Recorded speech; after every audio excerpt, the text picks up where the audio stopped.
Since early times, people always dreamed of flying faster and even cheaper, and many have tried to build and develop technologies to make the dream for the future come true.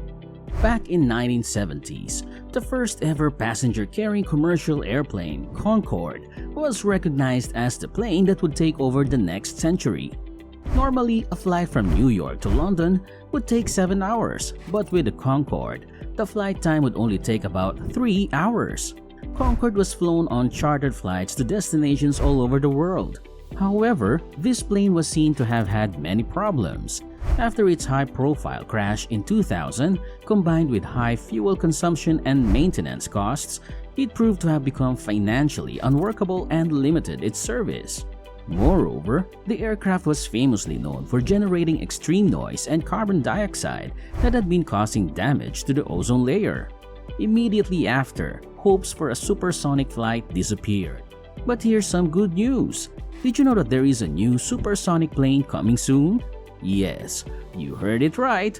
Tesla's Supersonic Electronic Vertical Takeoff and Landing, or eVTOL jet, comes into play. This machine is said to have been what Elon Musk is dying to develop for years now. Elon Musk made these statements.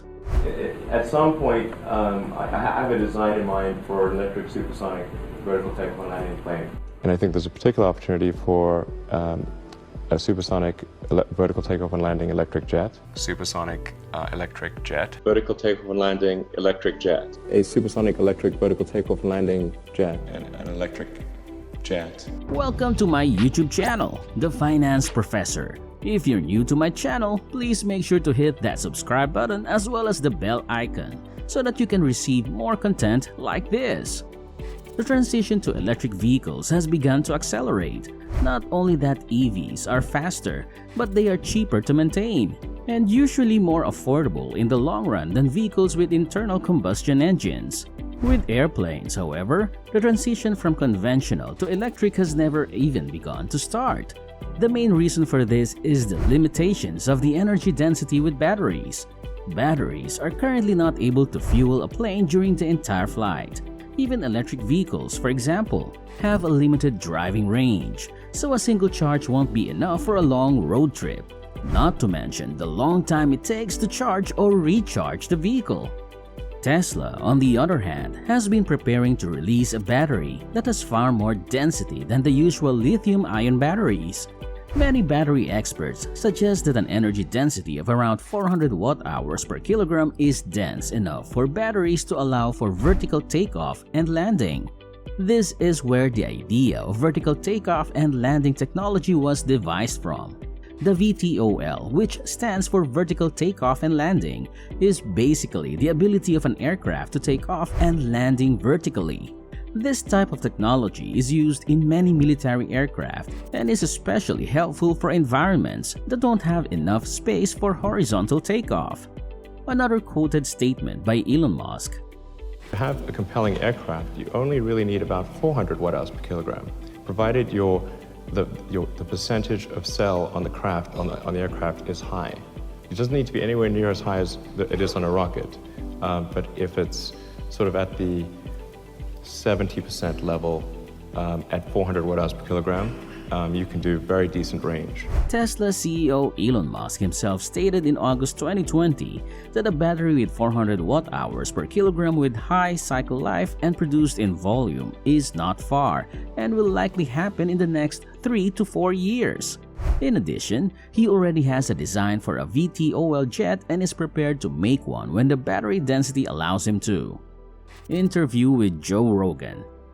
Now, have you ever looked at How it works. planes and gone, I could fix this? I just don't have the time. Too busy I making have a design for a plane, You do? yes. A better design? I mean, probably, I think it is, yes. Who have you talked to about this? And I've talked to friends. Friends? Friends and I'm your friend. girlfriends. You And can tell me. What do you got? What's going on? well, I mean, the exciting thing to do would be some sort of electric vertical takeoff and landing supersonic jet of some kind. Vertical takeoff and landing, mean no need for a runway. Just shoot up straight in Yes. the air and then. Ooh. So it has been confirmed by Elon Musk himself that he has a design for a Tesla VTOL jet. As I covered at the beginning of this video, the Concorde failed to succeed because of three key reasons. Fuel was costly, the plane was noisy, and the gas damaged the ozone layer. Interestingly, Tesla's upcoming electric airplane boasts of eliminating all these three issues. For one, electricity is much cheaper than fuel. Besides, an electric motor is a lot quieter than a gas engine, as demonstrated by electric vehicles. EVs are so quiet that there have been discussions about mandating fake engine sounds on all electric cars. So if I were to go down here now and shift it into drive, I'll be quiet, you're going to hear this kind of hum.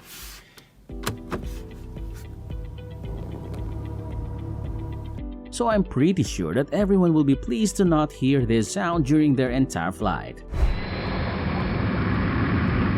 Furthermore, there will be much less, if any, damage to the ozone layer because the plane is running on electricity. All of these factors make the electric plane possible to emerge soon. Normally, in terms of gas-powered planes, the higher you go, the less efficient the plane is. With electric planes, on the other hand, the higher you go, the more efficient the plane is. It is no secret that Elon Musk has divulged this before. Pay close attention to what he said because this has a massive potential for the air transport industry. I think the optimal sort of air transport solution is a VTOL electric supersonic plane. And it actually works together quite well for a bunch of reasons. In particular, the higher you go, the better the more efficient the electric aircraft is. Whereas if you have a combustion aircraft, as you get higher, it tends to get worse because you have a kind of a fixed aperture and air scoop. Yeah, like the engine is the hole in the front of the engine is a fixed size, and so you have to pick a particular cruising altitude, and so you've got to figure out how do you get the right amount of air at sea level all the way through really high altitude. And then you've got this issue of supersonic combustion that so you end up having to slow the air down, and it ends up being not that efficient. But an electric aircraft would just get better and better as it got higher.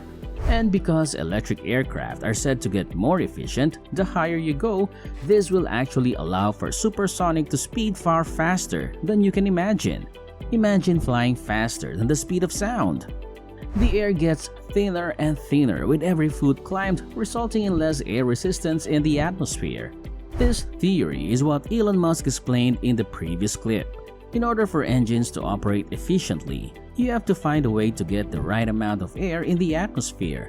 This doesn't apply to electric airplanes. There is less air resistance on the electric plane as it climbs up higher and higher, which then allows the plane to travel faster and faster. This explains why it is much easier to fly faster in space than in the atmosphere. Elon Musk explained this when he was proposing his Hyperloop project, which is a high-speed transportation system built inside a tunnel. In order to go really fast with the plane, you have to climb pretty high because the atmosphere just looks like molasses when you're going fast. So for distances certainly under 500 miles, you spend all your time just ascending and descending, and you don't really get an opportunity to spend time at cruise. So something like a Hyperloop can compete really well in that arena because you instantly, or almost instantly, enter a low-pressure environment. At this point in technology's early stage, estimating the speed an electric plane would go is still very difficult to determine. In January 2019, the Rolls-Royce team had been looking to make an electric plane that could fly up to 300 miles per hour. But then Tesla could easily surpass that more substantially with far superior battery technology and design. Whenever a new technology is introduced, the long-dominating company must make its technology choices from a broader perspective. Will they keep pace with the new technology or stick to what they have been doing for years? Long-dominating companies will often choose the second choice and run the risk of going obsolete, which was what happened to iconic companies like Nokia and Blockbuster. So given that we have seen this happen most of the time, Boeing and Airbus may possibly get disrupted very soon. Elon Musk believes this to be true as the companies have become extremely risk-averse, and fairly so. Their strategy makes sense until they get disrupted.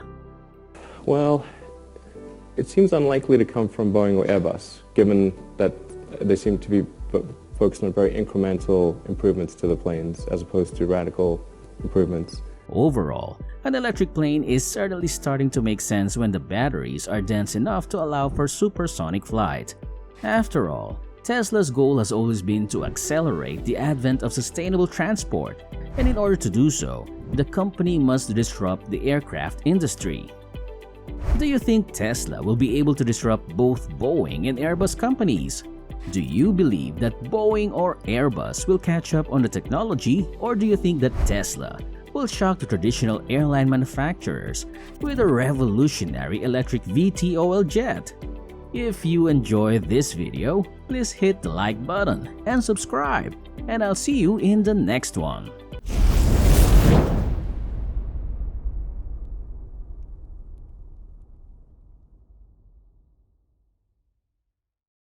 Are you ready to take your child's financial future to the next level? In this video, we'll be discussing 10 steps that you can take to help your child become a millionaire by 21. Hello and welcome to the Finance Professor channel. Step 1. Buy an investment or rental property in your child's name. One way to build wealth for your child is to invest in real estate. Buying a rental property and putting your child's name on it can help them start building a credit history or credit report. It's important to research the real estate market. Look for properties in up-and-coming neighborhoods and choose a property that is likely to appreciate in value over time. Additionally, it's important to consider the costs associated with owning a rental property, such as maintenance and property management, and to make sure you have enough cash flow to cover those expenses. It's also important to consult with a financial advisor and real estate agent to help you make informed decisions. Step 2. Teach your child about financial responsibility. It's important to teach your child how to manage money responsibly from an early age. This includes learning how to budget, save, and invest wisely. Teaching your child about financial responsibility can be as simple as giving them an allowance and having them budget and save a portion of it. Additionally, you can help your child set financial goals and teach them about the importance of saving for the future. You can also introduce your child to different investment options such as stocks, bonds, and mutual funds, and teach them about the risk-reward trade-off. Step 3. Start saving and investing early. The earlier you start saving and investing, the more time your money has to grow. You can open a savings or investment account for your child and contribute to it regularly. It's important to make saving and investing a part of your child's routine, whether it's through setting up automatic contributions to a savings account or by regularly discussing investment options with them. Also, you should teach your child about the power of compound interest and the benefits of saving and investing early. Encourage your child to set short-term and long-term financial goals and help them create a plan to reach those goals through saving and investing. It's also important to teach your child how important it is to spread out their investments to lower risk and to talk to a financial advisor to help them make decisions about their investments. Step 4. Encourage your child to get an education. A college degree can open many doors and lead to higher paying jobs. Encourage your child to work hard in school and consider helping them pay for higher education. It's important to note that while a college degree can be beneficial, it's not the only path to success. Encourage your child to explore different career options and find something they are passionate about. Additionally, there are many ways to pay for college, such as scholarships, grants, student loans, and work-study programs. Have your child do research and apply for financial aid and scholarships, and consider setting up a college savings plan, such as a 529 plan, to help save for college expenses. Step 5. Help your child start a business. Encourage your child to think creatively and consider starting a business. This can be a great way for them to learn about entrepreneurship and potentially earn a significant income. Starting a business can be as simple as clearing hedges for neighbors for money or starting a lemonade stand. The key is to encourage your child to find something they are passionate about and learn how to turn it into a business. Also, having a business can be a good way to make money and help them become financially independent at a young age. In addition to that, starting a business early in life helps them develop the confidence, maturity, and soft skills needed to live a good financial life. Help your child brainstorm business ideas, research the market, create a business plan, and provide the necessary resources to start a business. Step 6. Set a good example for your child. Children often model their behavior after their parents. So be responsible with your own money and make sure to have open and honest conversations with your child about finances. Set a good example and make sure you have good money habits like making a budget, saving, and investing. Have regular family meetings to discuss finances and set financial goals together. Encourage your child to ask questions and make sure they understand the importance of financial literacy and planning for the future. Additionally, be open and honest about your own financial situation and make sure your child understands the value of money and the importance of hard work. Step 7. Look into tax advantage investment opportunities. There are certain investment vehicles, such as a 529 plan, that offer tax advantages and can help your child's wealth grow faster. A 529 plan is a type of investment account specifically designed to save for college education expenses. With a 529 plan, your contributions are not tax deductible, but the money in the account grows tax-free, and withdrawals are tax-free as long as they are used for college expenses. Additionally, many states offer tax breaks or credits for contributions to their own state-sponsored 529 plans. Researching and taking advantage of these tax advantage investment opportunities can be a great way to help your child's wealth grow faster. Step 8. Consider purchasing life insurance for your child.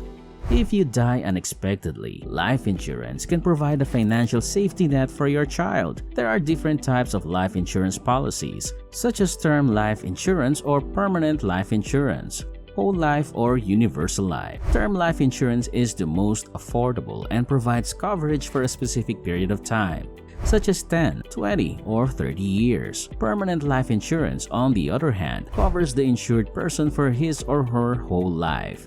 The death benefit of a life insurance policy can be used to pay off mortgages and other outstanding debts or provide a source of income for your child's future. Additionally, some life insurance policies build cash value over time, which can be used as an investment vehicle. You should think about your options and talk to a financial advisor to find the best life insurance policy for you and your child. Step 9. Encourage your child to save for retirement early. It's never too early to start saving for retirement, and by encouraging your child to start saving early, they can take advantage of the power of compound interest.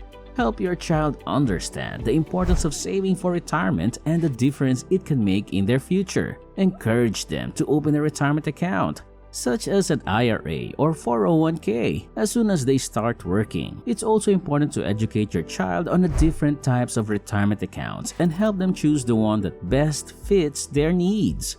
Also, think about setting up automatic payments to their retirement account to help them get in the habit of saving. Step 10. Help your child diversify their investments. It's important to diversify your investments to reduce risk, and this is especially true for your child's investments. Help them diversify their portfolio to include a mix of stocks, bonds, and other asset classes. Diversifying investments can help to spread out the risk and increase the chances of earning a steady return on investment over time. Also, the portfolio should be looked at often and rebalanced to make sure it fits the child's goals and level of risk tolerance. It's worth noting that when investing, it's important to consider the child's age, risk tolerance, and investment horizon. Talking to a financial advisor is also important to help guide a child's investment decisions. Additionally, it's important to educate your child on the different types of investments and help them understand the risks and potential returns associated with each. When it comes to investments, it's important to stress the need for a long-term view and to not make decisions based on impulse or emotion. Bonus step: get a secured credit card or a charge card for your child. or add your child to your credit cards if you use them responsibly. Building a good credit history is important for your child's financial future, and a secured credit card or being added to your credit card as an authorized user can help them start building their credit at an early age. A secured credit card is a type of credit card that requires deposit as collateral, which is then used to determine the credit limit. This allows your child to establish a credit history while minimizing the risk of overspending. Additionally, being added as an authorized user on your credit card can help your child establish a credit history, as long as you use the card responsibly and pay off the balance on time. For example, John Doe was able to add his child as an authorized user on his credit card and help his child establish a good credit score by the age of 18. By taking these 10 steps, you can help your child build a strong financial foundation for the future and set them on the path to becoming a millionaire by age 21. If you have any questions about building wealth for your child, or would you like more information on any of the steps we discussed today, don't hesitate to reach out to me. I'm here to help, and I'm always happy to answer your questions. Additionally, you can check out books such as The Millionaire Mindset by T. Harv Eker, Rich Dad, Poor Dad by Robert Kiyosaki, The Total Money Makeover by Dave Ramsey, websites such as Investopedia, Mr. Money Mustache, Financial Samurai, and podcasts such as The Dave Ramsey Show and The School of Greatness for more information on building wealth. Thanks for watching. If you found this video helpful, please share it with your friends and family. And don't forget to subscribe to our channel. We release new financial tips and advice every week. And don't forget to subscribe, leave a comment below, and let us know what you thought of this video. Thanks for watching, and I'll see you in the next one.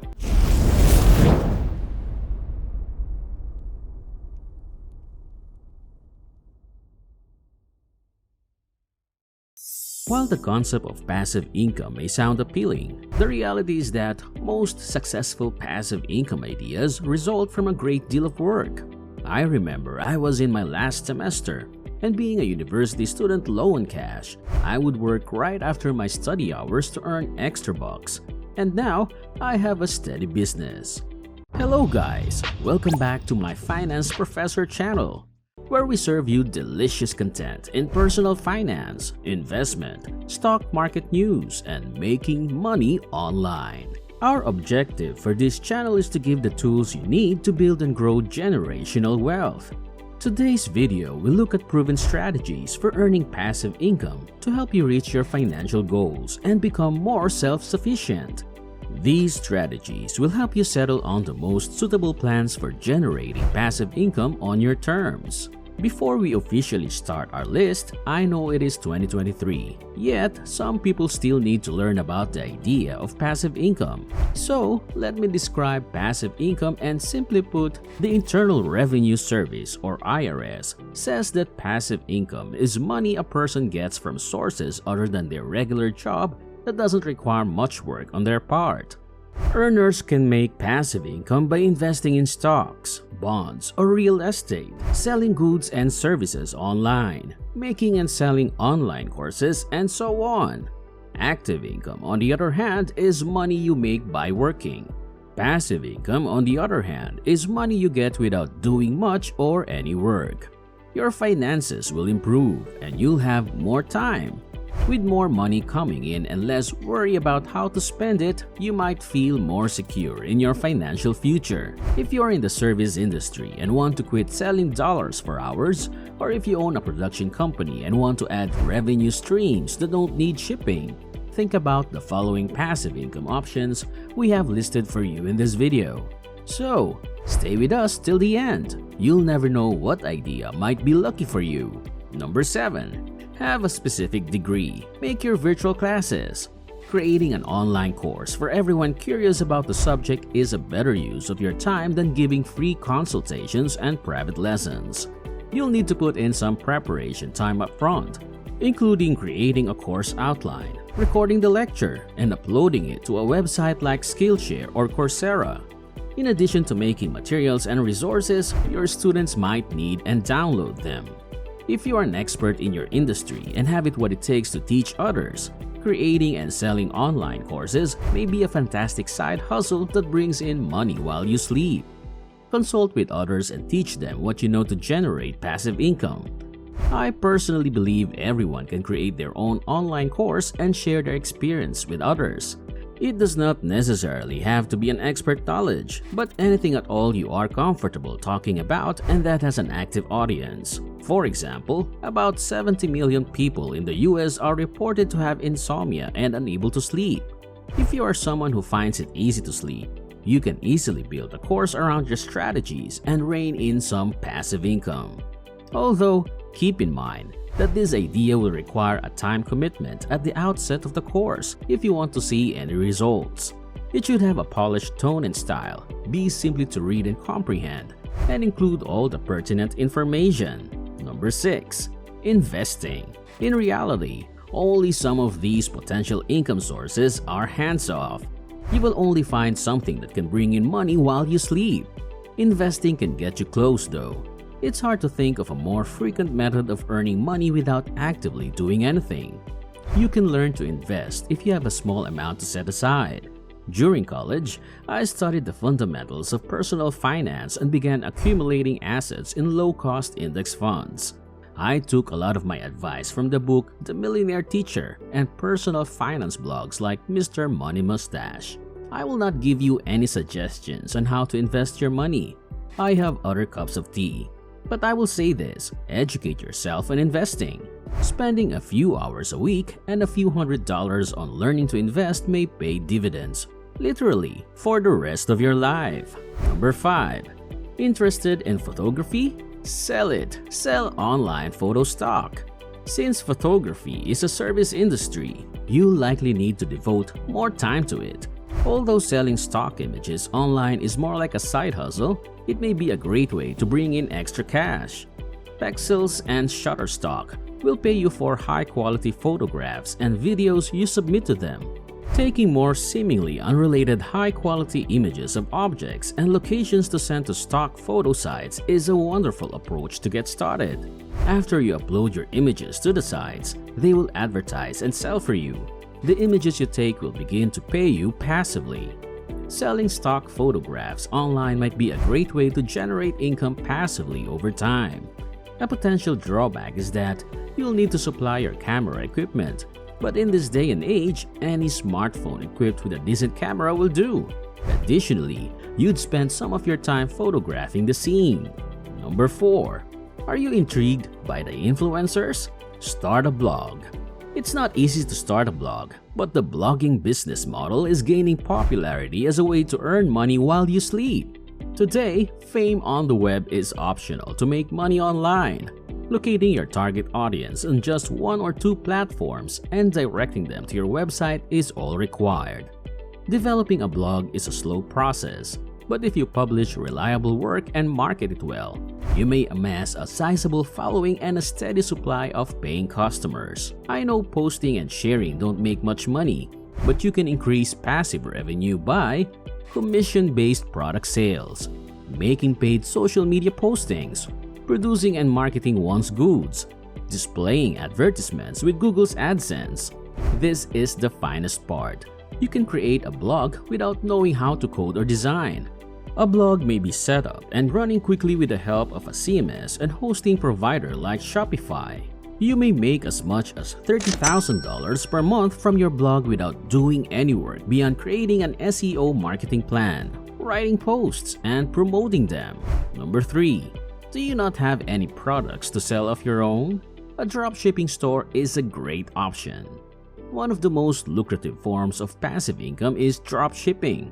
Dropshipping allows you to sell in-demand items found on sites like AliExpress to buyers worldwide. You may stock your web shop with dropshipped goods from many different industries, including those related to fashion, interior design, and cosmetics. The beauty of dropshipping is that it allows you to start your own business and set your prices.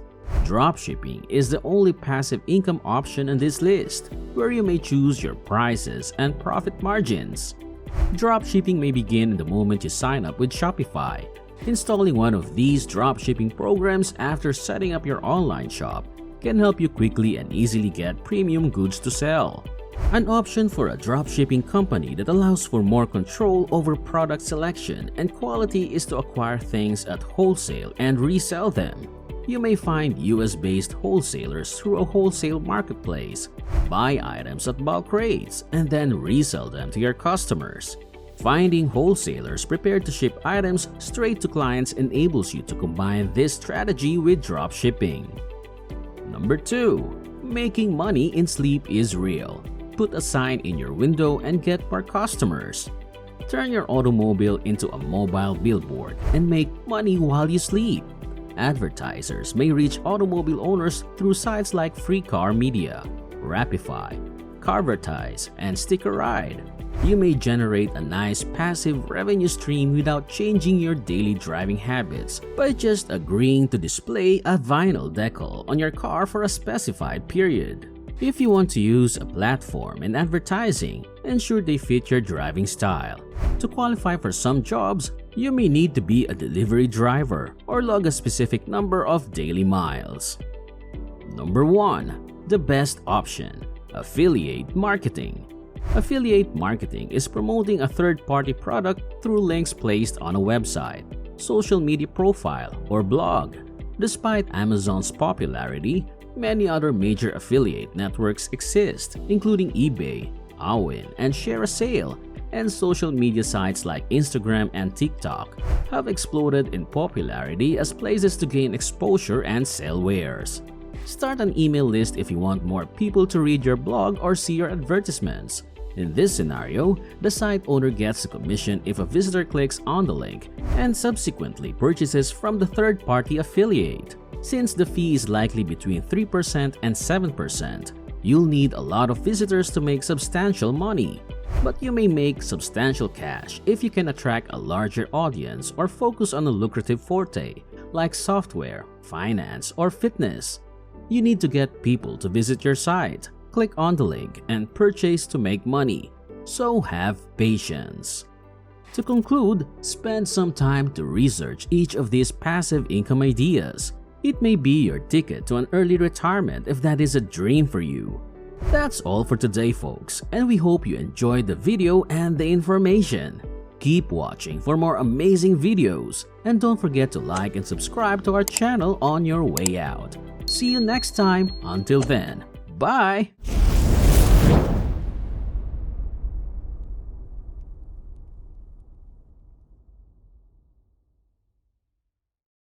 I predict in the next 10 years that crypto, blockchain, Bitcoin, all of this innovation will be the 12th sector of the S&P. Let's say you're a very, very wealthy Middle East sovereign fund and you're managing, I don't know, $500 billion. And you don't need any more oil as an investment because you've already got that in the ground. So you go to an indexer like me and say, look, give me the S&P, less energy, less airlines. And that's what indexers do. So we as an industry get to see fund flows 24/7 every day. And there are billions of dollars out there waiting for policy, because for all the excitement about Bitcoin, for all the excitement about crypto, for all of the wonderful productivity, these products and blockchain, and everything that's promised that you're going to be hearing about the next 3 days, these massive pools of capital, these trillion-dollar pools, own this much crypto, this much, practically nothing. It's the purvey of high net worth individuals, hedge funds, and retail investors, and that's okay. But what we're missing is policy. When we get policy and the regulator regulates, that's not a negative thing. The spigots of capital are going to flood into this sector like you've never seen. And so for those of us that can invest in it now, you're getting ahead of what's going to be a huge wave of interest when policy occurs. I predict in the next 10 years that crypto, blockchain, Bitcoin, all of this innovation will be the 12th sector of the S&P. Now, why do I say that? Because Bitcoin is not a coin, it's software. Ethereum is software. Avalanche is software. Helium is software. Solana is software. It's all software. And the smartest hands over keyboards today in the world are developing on the chain and bringing innovation to financial services, which in the end is the largest sector on earth. Now, what we need is policy. We need government to catch up with us so that we don't lose leadership in America to this very important 12th sector of the economy. There's no question. So let me give you a quick update, because I've been spending a lot of time in Washington in the last 3 months, a lot of time. And the good news is, on a bipartisan basis, there are many senators and reps that are thinking about this in a proactive way. So I'm going to give you what I'm calling the 5 vectors of policy and give you an update on where we're at on this stuff, because I've actually read these bills. They're big, a lot of reading, a lot of bedtime reading here, but there's a lot of good innovation occurring. Let's start with the big daddy bill that's coming out of Cynthia Lummis. She is coming here on Friday to give a keynote. This is a very important milestone to have a senator come here and address this important sector with a bipartisan mandate. That signals that regulation is coming, and that is a good thing. That's vector number 1. Vector number 2, the president himself, in his direct order, his executive order, talked about crypto as something that he wouldn't make illegal. That was the most important message in there. But there was also a concern about climate change, which I'll get to in a minute. Then there's BlackRock, the Larry Fink mandate that has discussed this sector as well, also a concern about ESG and climate change. Last night at 6 o'clock, Bill Haggerty dropped a bill. 2 pages. I spoke to the senator last night. A 2-page bill that would make stable coins legal. This is a genius piece of legislature. If it's 2 pages, every senator can read it. And it's very simple. What this says is this. Why is this any different than a money market fund? Why can't we have a simple audit every 30 days with the underlying security and side of it, whether it be USDC or any other stable coin? And why can't we limit the duration of the asset to 12 months or less? And then why don't we let the market compete to provide stable coins, which are now way past $100 billion, and allow institutions to put this on their balance sheets? 2-page bill. There's a senator that wants to do business. I, of course, applaud this mandate because my own auditor won't let me and my operating company do anything with stablecoin because there's no regulation on it. So maybe the best way to approach this for all of us that are interested in crypto is to pick one pillar of value. And right now, I would argue that stablecoins are one of the fastest growing asset classes outside of Bitcoin, and help this become policy and law, and watch what happens. And the reason you should care is, if it's backed by the US dollar, it will become the reserve currency of the earth. That's what will happen. And why would we want to give that up to any other country? Why would we ever give that innovation up? So let's regulate this. Let's get behind this bill and make it happen. And I'm not asking the federal government to write one line of code. That's not their job. Let the free market, let the private sector develop these stablecoin products and let them compete, just like Fidelity competes with their money market fund, like Schwab competes. They're regulated and everybody uses them when they have a cash balance on their account. Let's do the same thing here. That way, we have the innovators coding and we have the government regulating. That's a great outcome. It's coming soon. Now, let's talk about the minefields in the 5 vectors of policy. We'll start with the SEC. Now, I don't know if you read these memorandums, but a few weeks ago, they started proposing that in addition to financial audits in all companies that are public, in all 11 sectors of the economy, that they have a carbon audit, that they get somebody, if you claim that you're carbon neutral, you're going to get audited every quarter. Now, in the Bitcoin mining industry, where I'm a participant, the way we get carbon neutral is we buy carbon offsets.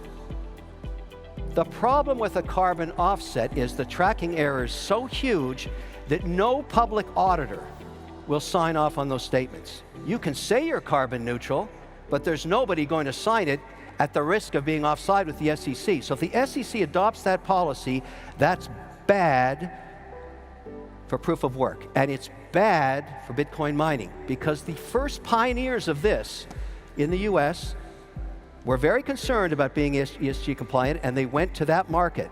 They went to the offset market. 2 weeks ago in the EU, they tried to ban proof of work because they were so concerned about how much carbon it was doing. Now here's why Bitcoin mining is going to save the world.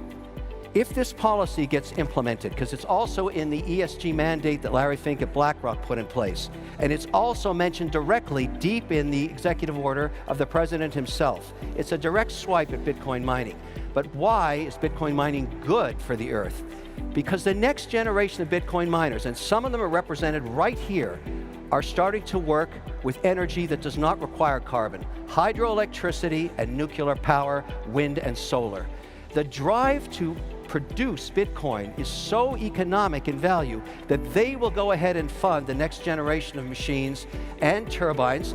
90% of dams built in America in the last 100 years contemplated hydroelectricity, but never installed the turbines. I'll install the turbines. Why? Because it's great economics if I can use that and not be hassled by a carbon audit.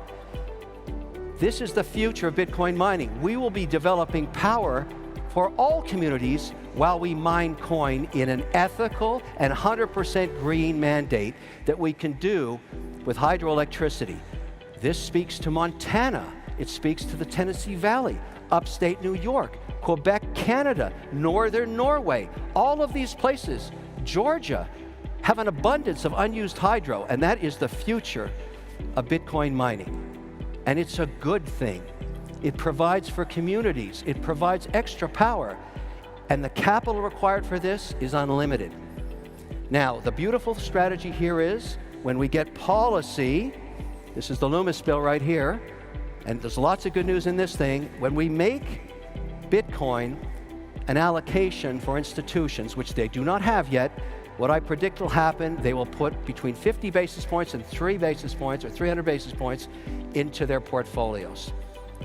How much money is that? Trillions of dollars. So if you want to see Bitcoin appreciate in value, if you're an advocate like I am, because it's software and it's a property and maybe it's a currency, you want regulation. You embrace this and you stand back and watch the capital pour into this.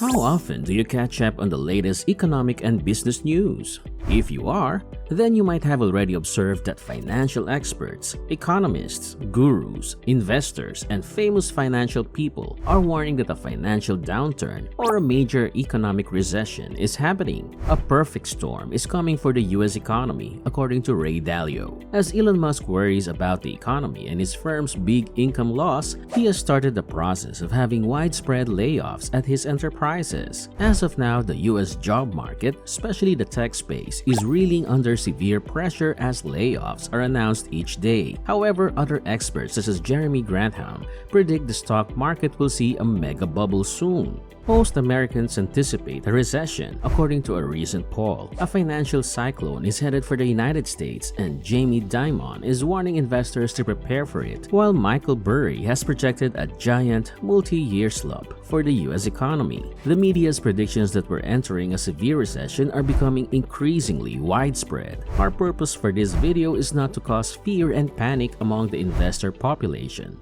but to provide useful information to those who want to live comfortably and perhaps even prosper amid the current economic downturn. I'm BB, the finance professor, and in this video, we'll go over several investment strategies that can help you weather the economic downturn and perhaps come out ahead. Please remember, this is not financial advice. Contents on Finance Professor channel are for educational and entertainment purposes only. To start, let's figure out what the heck the term recession means and what triggers them. An economic recession is defined as a severe, widespread, and persistent slump in economic activity, as defined by Investopedia. Many different economic theories have been proposed to explain recession. These hypotheses can be roughly characterized as economic, financial, psychological, or a mix of these factors. Researchers use the apex of the previous boom as a reference point to calculate the depth of the recession.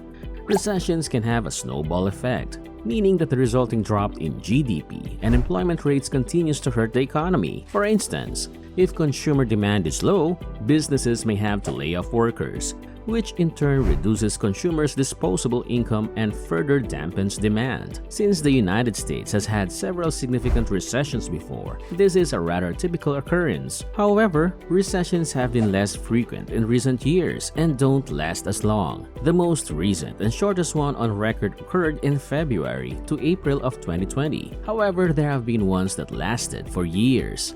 NBER, or the National Bureau of Economic Research, the body responsible for declaring recessions, determines the starting and ending dates of recessions. It is typical for the economy to peak, then begin to decline. According to NBER statistics, the average U.S. recession lasted roughly 17 months in the period from 1854 to 2020. However, they were significantly shorter in the post-World War period, where the typical recession only lasted for about 10 months. In a study published the same year in October, Raymond James's economic analyst concluded that the United States was not experiencing a recession. However, while meeting the strict definition of recession due to 2 consecutive quarters of negative growth, the investment advisor contends that the country is not in recession due to the many positive economic signs. The Federal Reserve System, sometimes known as the Fed, was established with a twin purpose to increase employment and maintain price stability, and it has the authority to take drastic measures to do so in the event of severe economic downturns. An interesting fact is that the Fed may utilize a variety of monetary policy measures to stave off a recession. The Fed can stimulate demand and boost the money supply through open market operations, or OMO, which includes quantitative easing, or QE, and the acquisition of other assets. The Federal Reserve Act is a crucial piece of legislation in maintaining economic stability, since it is among the most important laws influencing the development of the U.S. financial system. In the days before the Federal Reserve, recessions occurred often, and economic expansions lasted for shorter periods of time. However, as a result of Fed policy, the current economic upswing has continued for longer than in prior years, and the number of recessionary years individuals will experience is lower. Let's figure out how to weather the economic storm that's coming. What steps can you take to make the most of the current downturn and boost your chances of a successful economic rebound when the next downturn arrives? Recessions are periods of overall economic deterioration, which can lead to widespread anxiety and unrest. Having some cash on hand is also important at this time. If a recession occurs and your income drops, you might default, according to Holger Mueller. That's why getting rid of your high-risk investments and replacing them with cold hard cash is the cautious and intelligent thing to do. How then do the wealthy and powerful in the financial sector continue to prosper even while the economy falters? Since times have been bad economically for his firm, Elon Musk, for example, has liquidated most of his Bitcoin holdings to optimize their cash position. Like businesses, people need to think about decreasing their exposure to risk and increasing their savings. Warren Buffett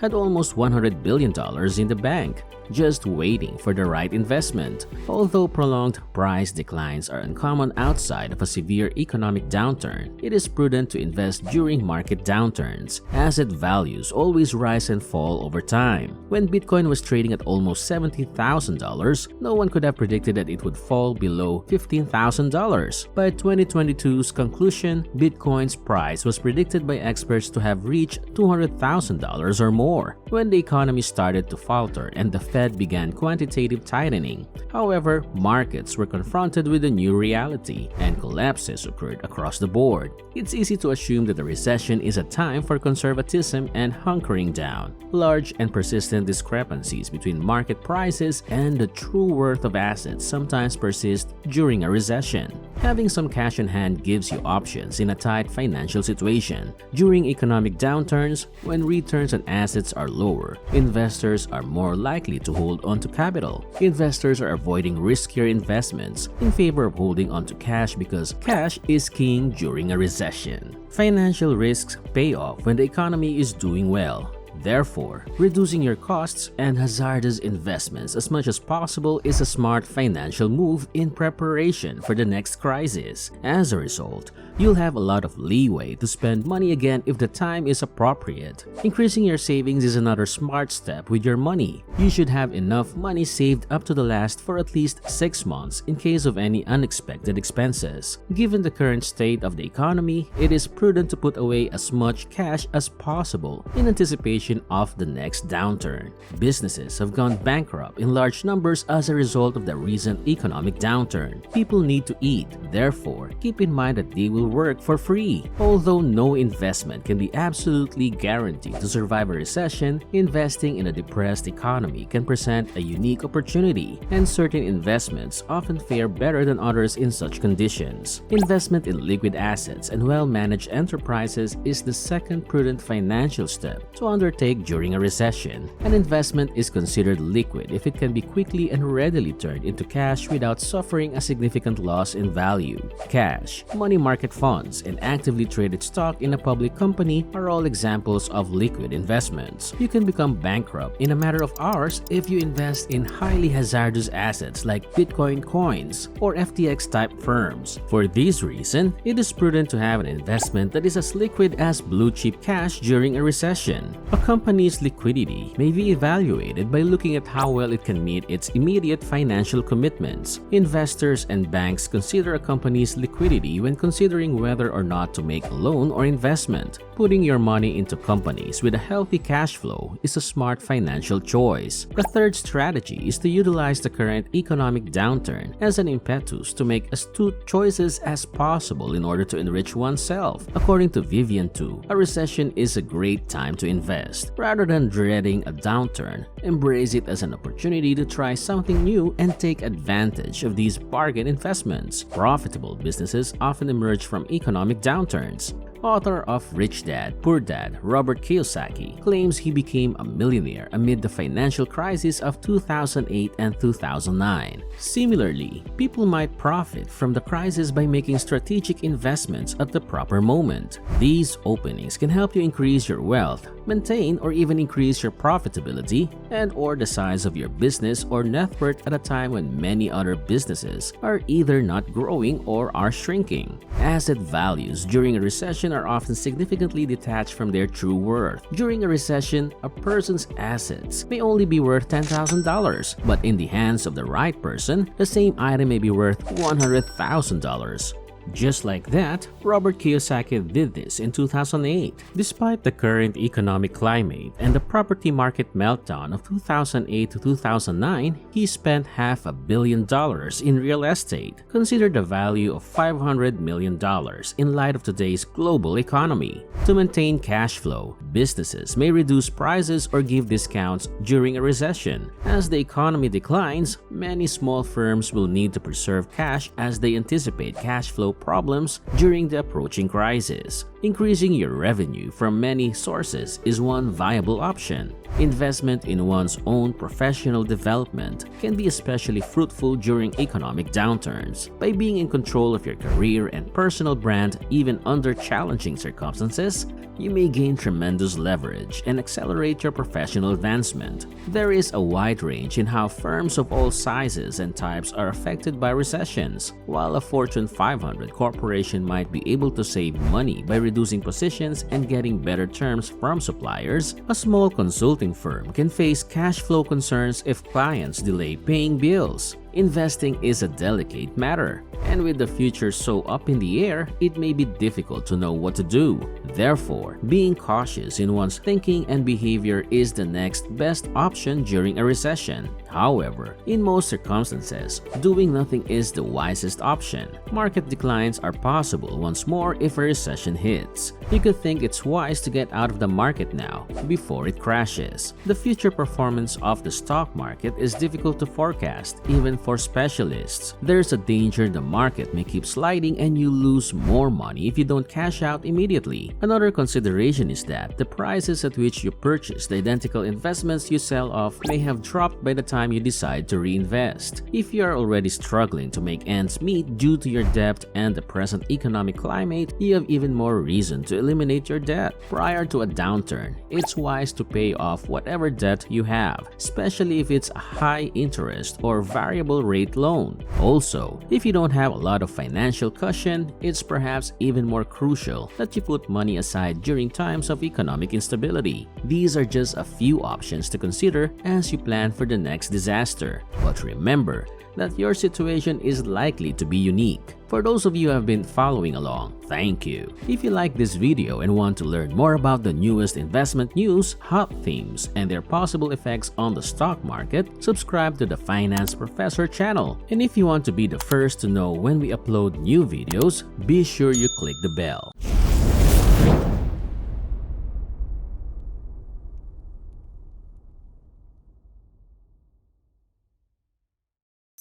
Hello, and welcome to Finance Professor, where we provide news, insights, and analysis on all things finance. In this video, we will be discussing the history of the stock market since 1930. We'll take a deep dive into the ups and downs of the market over the past century, discussing major events that have shaped the market and the lessons we can learn from them. At the end of the video, we would like to share with you how the stock market may be a good avenue to grow your wealth if you understand its ebbs and flows. Along the way, we'll also share some light stories and personal anecdotes to make the content more relatable and enjoyable. So sit back and get ready to learn about the ebbs and flows of the stock market. We'll start our journey in the 1930s during the Great Depression. If you or your parents lived through this, you might remember stories of people losing their life savings in the stock market crash of 1929 and the subsequent economic downturn. My own grandfather told me about how he lost everything in the crash and he never invested in the stock market again. The Great Depression had a devastating effect on the market and the overall economy, and it took years for the market to recover. The Depression also led to significant changes in government policy and regulation, as policymakers sought to prevent similar crises from occurring in the future. The 1940s and 1950s were marked by World War II and the post-war economic boom. The stock market experienced a steady rise during this time as the economy recovered and grew. This period was characterized by a strong focus on manufacturing and a growing middle class. The post-war boom also saw the emergence of mutual funds and other investment vehicles that made it easier for individual investors to participate in the market.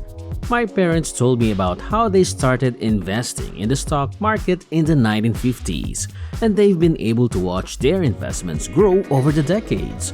Iconic companies of this era included General Electric, IBM, and Procter & Gamble, which all saw their stock prices rise significantly as the market boomed. Many people grew their wealth during this time by investing in these and other blue-chip companies and by taking a long-term approach to investing. The 1960s and 1970s were marked by economic instability and political turmoil. The stock market experienced significant fluctuations during this time, with several major events having a significant impact on the market. The assassination of President Kennedy, the Vietnam War, and the Watergate scandal all contributed to market volatility. In addition, the oil crisis of the 1970s had a major impact on the market, as rising energy prices led to inflation and economic downturn. My own investing journey started in the 1970s, and I remember being worried about the impact of these events on the market. However, I also learned the importance of taking a long-term approach and not getting too caught up in short-term market fluctuations. Iconic companies of this era included oil giants like ExxonMobil and Chevron, which saw their stock prices rise significantly as energy prices soared. Many people grew their wealth during this time by investing in these and other energy companies, or by taking advantage of market fluctuations through strategies like short selling. The 1980s and 1990s saw the rise of the tech industry and the emergence of the internet. This period was marked by the so-called tech boom, as investors poured money into technology companies. Companies like Microsoft, Apple, and Intel became household names as the tech sector boomed. The stock market experienced significant growth during this time, with the Nasdaq index reaching all-time highs in the late 1990s. Many people grew their wealth during this time by investing in tech companies, either through individual stock purchases or through mutual funds and other investment vehicles that focused on the tech sector. However, the tech boom was not without its risks, and the market eventually experienced a correction as some of the hype proved to be unfounded. The early 2000s were marked by the dot-com bubble, as investors poured money into internet companies that often had little or no revenue. The bubble eventually burst, leading to a significant decline in the stock market. The late 2000s were marked by the financial crisis as the housing market collapse and the failure of major financial institutions led to a significant downturn in the market. The crisis had far-reaching consequences, including the implementation of new regulations to prevent similar crises from occurring in the future. If you are old enough to remember this time, you might have seen the value of your investments decline significantly, or you might have known someone who lost their job or their home. Iconic companies of this era included financial institutions like Lehman Brothers and Bear Stearns, which collapsed during the crisis, and tech companies like Google and Amazon, which emerged as major players in the market. Many people lost significant wealth during this time, either due to the failure of these companies or due to the overall market downturn. The stock market has experienced a steady recovery and growth since the financial crisis of the late 2000s. The market has reached all-time highs in recent years, although there have been periodic dips and corrections along the way. The market has also become increasingly global in nature, with investors looking beyond the United States for opportunities. The rise of index funds and exchange-traded funds has also made it easier for individual investors to participate in the market. Iconic companies of this era include tech giants like Facebook and Apple, which have seen their stock prices rise significantly as the market has recovered. Many people have grown their wealth during this time by investing in these and other companies. And that concludes our journey through the history of the stock market since 1930. We've seen the ups and downs of the market over the past century, and it's clear that the stock market can be volatile and unpredictable. However, it has also proven to be a reliable source of long-term growth for investors who are willing to take a long-term approach. Iconic companies have emerged in each of the cycles we've discussed, and many people have grown their wealth through smart investments in these and other companies. So the market may be down and fearful today, but remember, it will only go up from here. Thank you for watching, and we hope you've learned something about the history of the stock market. If you enjoyed this video, be sure to subscribe to our channel for more insights and analysis on all things finance, including regular updates on the stock market. We'll also be sharing more stories and examples of how people have grown their wealth through smart investing. So stay tuned for more, and don't forget to leave a comment below. We love hearing from our viewers, and we'll be sure to respond to your comments. Thanks again for watching, and we'll see you in the next video.